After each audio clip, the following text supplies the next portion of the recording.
On a bit of a wormhole here, Adrian. Typhoid Mary provides great Wikipedia wormhole opportunities here. So, Typhoid Mary will not be up for discussion in the Wicklow Mount Rushmore. I don't know why I automatically associated those two things, but Mary Mallon is actually a Tyrone-born woman, was a Tyrone-born woman, Cookstown. So we'll see if she'll actually come up in the Tyrone Mount Rushmore. Typhoid Mary was actually the name of a comic book hero from Marvel Comics, and she's got her own Wikipedia page. And Typhoid Mary, an urban historical, was the name of a book, I think, by Anthony Bourdain. So there is a rich history here when it comes to Typhoid Mary, none of which was in my brain 24 hours ago. I would have thought, it's interesting, both of those things, because she went to become a cook in the States, right? That was this was the whole thing. This is how she ended up infecting. They say that she may have been responsible for 3 deaths. They say that she may have been responsible for 50 deaths. They're not sure.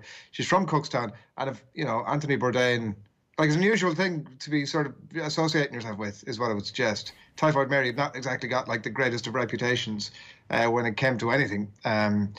But she worked for 8 families, 7 of whom had managed to pick up typhoid as a direct result of having her in their house. I'm just not sure. I mean, I know that maybe communication wasn't everything it is now back then. But at what point did somebody not go, reason for leaving your previous employer? I infected half the house with typhoid. I don't understand how she kept getting jobs. It's absolutely ludicrous. It is one of the great Wikipedia tabs. Occupation known for, other names, all that, known for asymptomatic carrier of typhoid fever. Sheahan, good morning. How are things? Not too bad, lads. We're enjoying Darragh O'Brien's stories there, memories of Katie Taylor. He's actually he's a bit of a legend in the college newspaper I wrote for in UCD, the University Observer. Darragh, along with Pat Leahy for the Irish Times, founded the University Observer in 1994. So I think he came back to the college for an anniversary, a 20-year anniversary, I think, in 2014. So he's a bit of a demigod in University Observer circles in UCD, at least. Yeah, tangents go, Shane. That's it's right up there with Typhoid Mary. That's Forget the comic career. It's all about the founding the college newspaper. That's what's important. Where are we starting this morning, Shane? It looks like it's Manchester United and their pretty woeful finances. Yeah, pretty poor financial situation for United. I guess the similar situation for a lot of clubs with this COVID-19 pandemic. But United have lost £28 million since the pandemic began. The Red Devils have seen 11 matches postponed, are set to hand back £20 million in fees to broadcasters, even if the Premier League season is completed. The club's overall debt stands at £429 million, and they could be facing a hit of £75 million. That's if they fail to qualify for next season's Champions League. Meanwhile, it's believed the Premier League will not stand in the way of the Newcastle United takeover by a Saudi Arabian-backed consortium. Mike Ashley is set to sell the club for approximately £300 million. The FA are examining plans as to how to hold the FA Cup after a Premier League season concludes, with 7 matches still to be played from the quarter-final stage. So the FA Cup has never been cancelled in peacetime in the 149 years of its existence. Meanwhile, Liverpool captain Jordan Henderson insists he has no safety concerns over a return to football. Premier League clubs have started training in small groups this week, whilst adhering, of course, to social distancing rules. But some players have refused to attend training due to coronavirus fears. Henderson, though, has said all of his teammates are comfortable with being back at their training ground. Some rugby news as well this morning, lads. Premiership clubs in England won't return to training for at least another 2 weeks. That's following a series of meetings regarding the restart of the season. Club chief executives met with the league on Wednesday, where their medics met with the RFU chief medical officer. That's Dr. Simon Kemp. One concern is who should fund COVID-19 testing to enable training to take place. European Tour Golf could return as well with the British Masters. That's on July 23rd. The tournament at Close House in Newcastle could be one of 4 straight tournaments in the UK. The Irish Open was due to be held at Mount Juliet in Kilkenny next week, before, of course, it was postponed. Good news for snooker fans, though. Snooker will return behind closed doors, with 64 players competing in the Championship League in Milton Keynes from the 1st of June. Judd Trump, Neil Robertson and Antrim's Mark Allen among the players signed up for that tournament. It'll be screened on ITV4 as well, so free to air between June 1st and 11th. The 64 competitors will isolate in the on-site accommodation at the Marshall Arena and will keep 2 metres between each other and indeed the referees during games. As the pandemic kicked in fact, a lot of snooker players were playing without referees, taking out their own balls for each other and kind of wiping down their cues and that sort of thing. So it was a sport, I guess, that was kind of prepared for this in some ways. Loads of good stuff on offtheball.com as well this morning, lads, including John Giles' England 11 of course. He has already chosen his best ever 11s from 1960 for a number of Premier League clubs, including United, Liverpool, Chelsea, Arsenal and Spurs. He's picked his Irish team as well, but last night he went to England. No Gary Lineker, interestingly, but you can see that full piece up on offtheball.com. Good stuff, Shane. Thanks for that. Indeed, offtheball.com is where you can go to get that full piece, and the full piece available on your football podcast or on YouTube as well. Let's tell you what's coming up over the next hour and a half or so on OTB AM this morning. We're going to be getting into the sports pages in just a moment. Plenty happening there. Aviva and the final of football's greatest moment at the Aviva Stadium coming up at around 9:15. At 9:10 then, Alan Quinlan will be chatting to us about Interpro transfers, and Michael Cheika's fairly explosive comments about the future of rugby union in Australia yesterday. That was on Keith Wood's State of the Union, worth checking out. Mount Rushmore continues. Wicklow coming up later. Paul Howard and Tom Malone will be putting a little bit more shape to the journey that Darragh O'Brien has sent us on this morning, and the crappy quiz is back at 10:20. Before all that, it is time for the sports pages. OTB AM. Let's start with offtheball.com, and as Shane Hannon has mentioned, John Giles' all-time England 11, the bigger the matches, the better he played. That is in relation to Bobby Moore, who made his team yesterday, talking about how he wasn't the most skillful, didn't have the Beckenbauer ability to step into midfield, but absolutely capable of stepping up to the big moments and unbelievably dependable in his back three. Stephen Gerrard is the most under-pressure manager in Europe, Old Firm analysis. Shearer didn't challenge himself against the best. That is more from John Giles, fairly hard-hitting stuff from Alan Shearer there. Pat Lam put a stroke through my name. John Muldoon was on with Nathan last night, chatting about a fairly rocky start to his relationship with Pat Lam at Connacht, or at least a rocky start to how Pat Lam viewed him. And Rooney is the first out there and the last in. Shay Given on Derby. And I think over the last little while, between his Sunday Times column and people chatting about Wayne Rooney and what he's doing as a workhorse in the training ground, things have actually gone pretty well for him, and certainly a view of Wayne Rooney is developing out there that he does have a pretty good future when it comes to coaching and as a thinker in the game. Yeah, the Irish Independent this morning, James Ducker writes about the story that features in a lot of the back pages today, that Manchester United could be staring down the barrel of a £75 million loss if they don't, or I suppose in the context of what's going on at the minute, aren't allowed to qualify for the Champions League. Revenues, we're told, have fallen £30 million already for the first 3 months of 2020. They're giving a 20 million rebate, it seems, to broadcasters, obviously in the absence of any live games, and cancelling a summer tour, interestingly, is worth 12 million quid. That alone. So if you add all of that in together, and no Champions League brings us 75 million quid. In terms of the table, they're 3 points behind Chelsea, who are fourth. And if it's frozen as we sit at the minute, then they'll miss out on a big payday as well, or a few paydays. Jamie Carragher's plan to save the FA Cup is mentioned here briefly. It's at the quarter-final stage as we sit. 7 games to play there. They may be played out in quick succession. It seems like Jamie Carragher has a great plan to save the FA Cup. You can read all about it on page 11, because I dug around this morning to see if I could, of the Telegraph that is, to see if I could find what exactly this master plan was, and it isn't to be found on this side of the water anyway, at least. It may be up there now, and John Cooney wants to get back to rugby ASAP. The Irish Times this morning leads with Sean Moran's piece that clubs remain the focus as GAA considers its next move. Interesting stuff in this. The subheadline is, if coronavirus statistics remain low, it could quicken association's plan to restart. A couple of quotes from a source within the GAA here. If the government are satisfied to make the next 2 dates, June 8th and June 29th, of course, of the roadmap, then all bets are off and we really are up and running. That's a big if, though, and people are underestimating just how big. He talks about the COVID-19 advisory group, how it comes with a few complications, not least in the fact that it's got 14 members. It takes a while to actually set up meetings with 14 members, and then among the material currently being produced by the GAA are 28 different scenarios governing return to play at the most basic club level. So we haven't heard from John Horan since that night on the Sunday game, Adrian, and I think the large view is that people were impressed by him. There was obviously a cautious approach, but at least it was definite. He did, however, say, and for me it was one of the most important things he said on the night, was that this is very malleable. We could push this back if things get worse, but crucially we could almost bring this forward if things are much better than we expected them to be, and if the roadmap is perhaps accelerated. I know there's no suggestion at all that will be the case just yet, but if that were to be the case, and if other sports perhaps get onto the pitch quickly as well, you could see the GAA perhaps rethinking the October when it comes to intercounty, but certainly when it comes to opening up GAA pitches and things like that over the next couple of months, it looks like it could become more of a reality.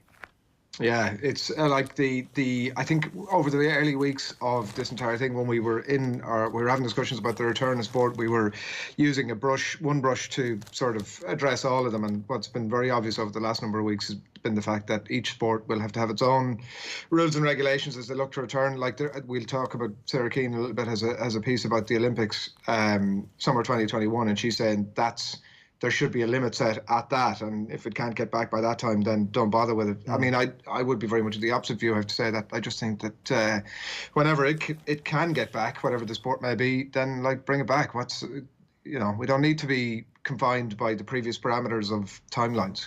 I don't think anybody will be coming out with their pitchforks against the GAA of, they said October and suddenly we're back in September. I don't think anybody will be holding them to account for that. I think fair play for actually using the information and giving a concrete decision, as concrete as you possibly can be at the moment, as he did 2 weeks ago, or less than 2 weeks ago. Just a couple of other stories from the Irish Times. You got that Manchester United story as well. Their net debt increases by over €140 million. Club has also withdrawn its previous revenue predictions for the year due to pandemic. A couple of interesting quotes in here. You've got Richard Arnold, the managing director, saying the economic ramifications from this global pandemic will continue to resonate for years to come, but that the club has endured 2 world wars, a global depression, the credit crunch and the previous pandemic. And also McIlroy now realising the power his words carry as world's number one. This is Johnny Waterson writing about Rory McIlroy having a pop at Donald Trump last week, a couple of years after playing golf with Donald Trump. He says McIlroy might stand alone on the wrong side of the US golfing world as arch critic of White House management. The payoff is he may in time find he stands on the right side of history. And then also, Seamus Coleman has been speaking after his return to training, getting a flashback on return to training. Ireland defender has been bringing home his gear to wash after training, so it's making him feel wistful for his days as a young League of Ireland footballer in Ireland. The Rory stuff is interesting in that, like, it's been almost portrayed that this is a complete departure for Rory McIlroy. These comments are not something that are all sort of consistent with his stance before that. I think they're totally consistent with who Rory McIlroy is, and it's no different. He's speaking his view at that time and happy to communicate that out. And I also wonder that, like, everybody's really getting behind him now in a way. This is great that, Rory is finally saying what he should be saying. It's like he's saying now what we want him to say. And so this is fantastic. Rather than, I don't believe it's a great departure from where Rory McIlroy is at. I think it's just him, again, speaking his mind, and I wouldn't be overly critical of him for that, one way or the other. It seems Rory McIlroy often rails against making anything political. That this was the point he made. He's not essentially saying, I hate Donald Trump. He's saying that he resents the fact that he's turned it into a political football. And that is the reason why his quotes have got picked up. He said it's not the way a leader should act. He's not kind of pinning his colours to the mast on either side of the political divide. He's saying that pinning your colours to the mast on either side of the political divide right now is a wrong thing to do, and making this a very political object in America has been the wrong way. And I think that's consistent with his views, even when it comes to his identity as an Irish person or as a British person, even down through the years. I think he really does resent the idea of politics, and that is consistent with that. Yeah, it's great. It says more about us. It's like he's saying what we want him to say now, so that's fantastic. Suddenly we can sort of put the arm around him again and go, Rory, sure, it's fine. We weren't that mad at you anyway. It's all good. That's the Irish Times this morning. The Irish Examiner, meanwhile, it's a front page splash from Ronan O'Gara's column again this morning. An ambitious dressing room shouldn't be confused with a confession box. And this is, Ronan's been binging, as we all have, on The Last Dance of the last few weeks. He talks about winning in leadership coming at a price, obviously a real... particularly in the latter episodes of The Last Dance, a real thread that runs through that. Ronan talks about calling things out at Munster, in games, in training, in video sessions, and always obviously with just one purpose, which is to make it a better group, and with the ultimate goal, obviously, winning games. There's an interesting one. We're going to have Alan Quinlan on a bit later on, but he does talk about abusing Quinlan at some point, who'd been on the second team and was messing about in the preparation and messing up the first team's plays, and O'Gara has a right pop at him and sort of seems to be standing over the idea that that's just what you need to do. So what was it like to have been on the other end of that abuse? We will get the thoughts of Alan Quinlan on that a bit later on. The Last Dance thing has been a phenomenon. Like, the idea that it's been a great expose, I think, is like people are sort of saying, well, this is not, this is the greatest sports documentary of all time. I mean, I'm not sure it is. It was perfect for somebody like me who's not a basketball fan, and so to pick over the details of stuff that I have some vague recollection of in the late 90s and to get more detail on that has been absolutely fantastic. I sort of wonder if you were a basketball nut. It's not exactly sort of Frost Nixon in that regard. No, it's not. It's not the best documentary of all time. Definitely not. I think Niall Horan says it is on, so that's did he? Well, good enough for me. Right, must reevaluate my opinion then. Going to go home and have a think about that afterwards. But it's not like. Did you think it was? Is it in the pantheon of great documentaries that you've seen? It's in the pantheon of great stories. Mm-hmm. Do you know what I mean? Like, yeah, oh, absolutely. As a story, unbelievable. Like, and that's what makes the documentary.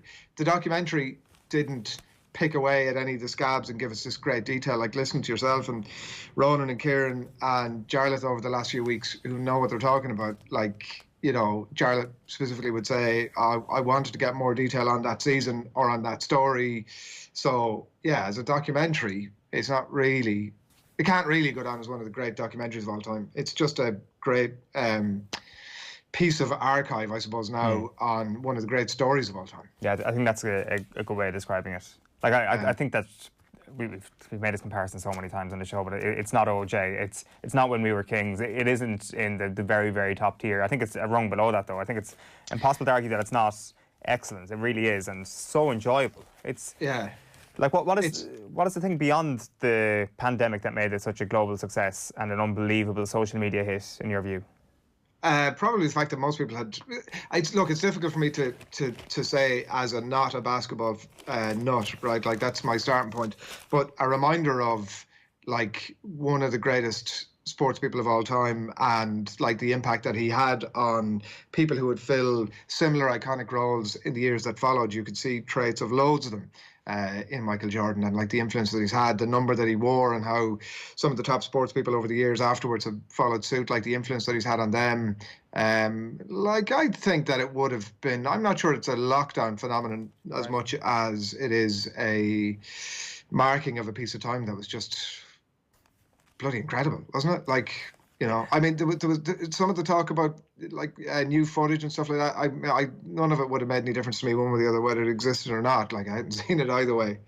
It's just a brilliant watch. It was drama and it was sport, and it was like you could be absolutely cynical about it. And the one episode followed another in terms of, I saw this guy in the street and he looked at me sideways and he was wearing a Pacers shirt and that made me want to kill the Pacers type stuff. Was on repeat fairly regularly, but it's just a great watch. Yeah, I think so, and I think as well we found our sweet spot for nostalgia. The 90s is now in the holy moment of being nostalgic, I think. At the back page of the Herald is Red Alert, United face losing £75 million as total debt hits £429 million. And Champions League now the main target for Doherty. Wolves currently 5th in the Premier League. Blue Days, meanwhile, says the top of the Herald section here. In our new series, Dublin Stars of the Past picked their favourite game. In today's edition, Andrew Cairn on Ballyboden's 2016 club semi-final. The London Times on this Friday morning, incredible photo of a member of staff at Liverpool spraying a free kick mannequin for disinfectant. So that's absolutely certain a sign of things to come. Story alongside it as well, related to it, that Premier League clubs are in a rush to get back to full contact training by the end of next week. But a warning there from a leading anti-racism campaigner, Troy Townsend, to take the concerns for players of a black, Asian and minority ethnic background more seriously, that all players need to be considered individually. Cricket, meanwhile, decision made there not to use only to use home referees for this summer's England tests. But interestingly, that Chris Broad, who's the dad of England player Stuart, would be a bridge too far. They say that good chance that Stuart plays, and so his dad can't be an umpire or referee for it. And another interesting wrinkle to the COVID fallout, that in English club rugby, as it looks to get back, Saracens may end up playing in 2 divisions at the one time. Obviously, they'll have to play out their Premiership fixtures and they're getting relegated. And they may have to get those up and running as the Premiership continues. So that'll be an interesting challenge for them, I'm sure. The Irish Daily Mail this morning leads with, "Let's get it on. Cooney backs IRFU's closed doors planning." John Cooney welcoming the IRFU's proposed plans to restart the season behind closed doors in August. Says he was watching Dortmund at the weekend. Says it is a bit weird without fans, but it is better than nothing. It's a photograph there of Sergio Ramos, by the way, back in training on the back page of the Irish Mail. And breakaway fears in EFL if campaign is cut short. This is an exclusive in the newspaper. EFL clubs fear curtailing the seasons in League One and League Two could lead to a championship breakaway. So 15 clubs signed a letter to the EFL board last season threatening to go their own way during a row over a new television contract. Now that prospect has obviously re-emerged. Tensions are heightened as a result of what's happening at the moment. The second tier are set to align with the Premier League and finish their season over the next little while. And the Leeds owner is one of the people to speak out about his desire to create Premier League 2, which is a concept supported by other leading clubs, with many in the bottom two divisions worried the impact of the pandemic could hasten a split. So it looks like there's going to be a massive political row that's going to happen in the Championship over the next little while, and Premier League 2 could emerge. How on earth that would work in the entire system of the Football League in England, who knows? And obviously terrible news for League 1 and League 2 clubs if that does go through. Yeah, in terms of news stories, bring it on is what I say. Let them have all the chats they want over the next few weeks and months. The Irish Daily Star, meanwhile, they lead with that story about the revenue plunge at Manchester United, the impact that might be about to have on them. United's Ed Ake, as you can see, in relation to Ed Woodward there. Matt Doherty is a massive Stephen Kenny fan. This is in the Irish edition that you won't see in front of you there. Writes John Fallon, and sure, why wouldn't he be, after the relationship maybe that he had with the previous manager. And the promise of all promises, Gerlach Nan's 50 greatest hurlers of the last 50 years in the paper today and tomorrow. So that would be definitely worth a read. The Irish Sun this morning is lost a fortune. Woodward's chilling warning as United debts soar to £430 million and worth a fortune. £300 million takeover gets nod. So this is Newcastle United's £300 million takeover being approved. Amanda Staveley's Saudi-backed consortium to take charge of the St James's Park club, with just the transfer of funds now to be sorted. And also, FA look at Baz deal. FA rules ban players from investing in clubs, and they are now examining evidence after Gareth Barry supposedly paid 800 grand for a stake in Swindon 7 years ago. And Seamus says it's nervy. Seamus Coleman reckons it is normal that players will feel nervous about returning to work.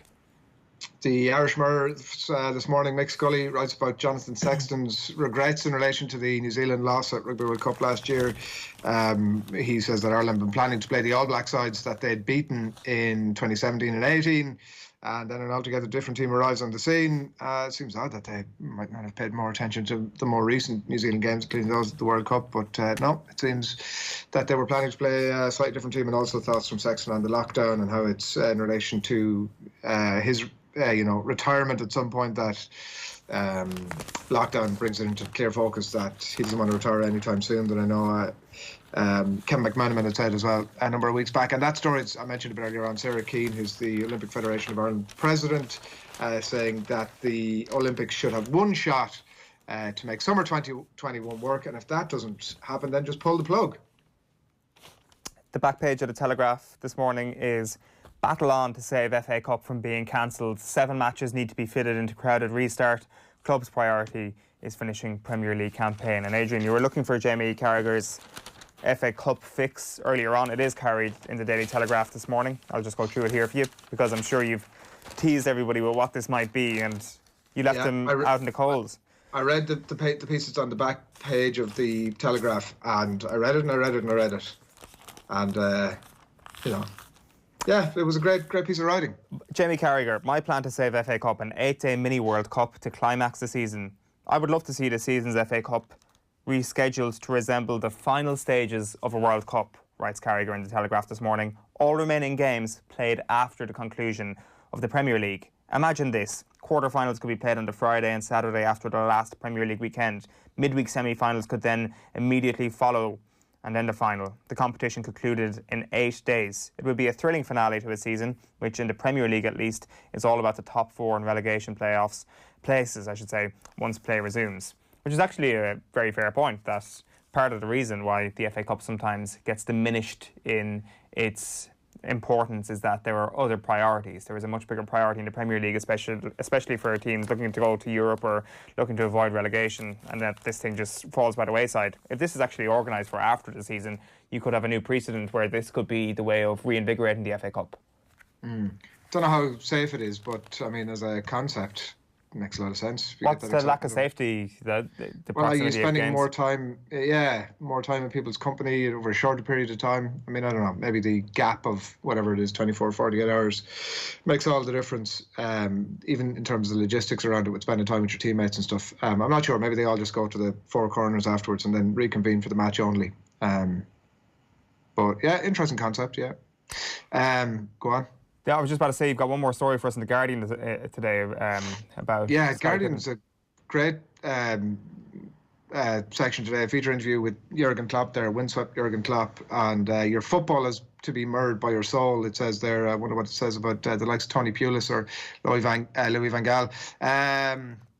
But yeah, a story inside about Scottie Pippen, the latest dissenting voice in relation to The Last Dance. We're told he's beyond livid on with his portrayal in the docu-series, as it's been called. Not happy that he was portrayed as selfish over his contract negotiations at that time where he essentially sat it out, and then also the time where he sat it out in 1994, his bottle job. I mean, I think that's probably the way you put it. And I actually thought it was pretty kind to Scottie Pippen overall. Like, it was very much he was very much the kingmaker, and as long as you accept that Michael Jordan is the king, then that's a pretty good place for him to be. But he's not happy, livid, we're told.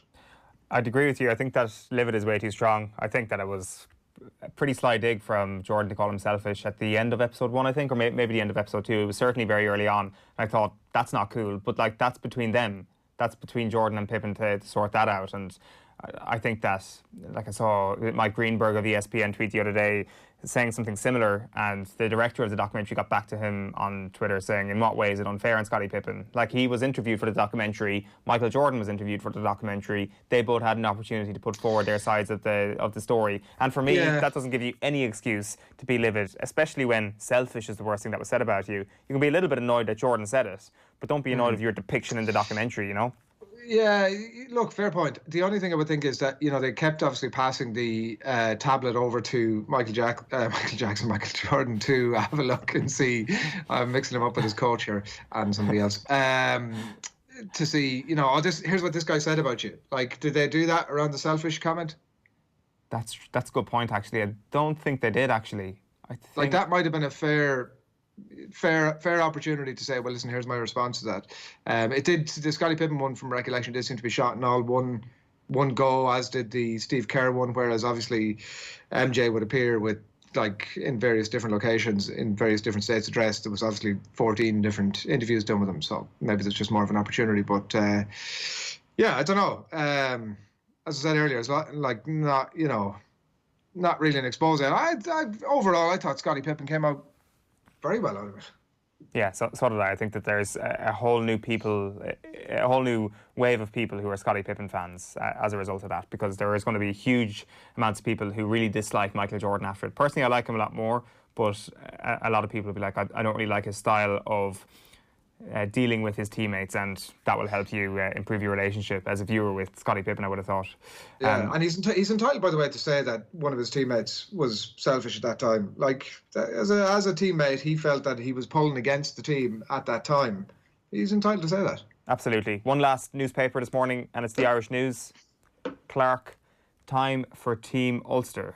So former Down star says Province must give its hurlers the chance to shine. This is the former Down and Ulster hurling goalkeeper Graham Clark suggesting that the Team Ulster concept should be revisited by administrators, which would certainly be a very interesting development if that were to be brought in over the next little while. Right, it is 8:47 on this Friday morning. We're back in a moment chatting the greatest football moment in the Aviva Stadium, and Alan Quinlan will be joining us to run through some of this week's rugby stories. First though, Shay Giverin joined Nathan on last night's football show. You can listen back to the full chat as ever on the OTB podcast network. But here's Shay on the influence of Wayne Rooney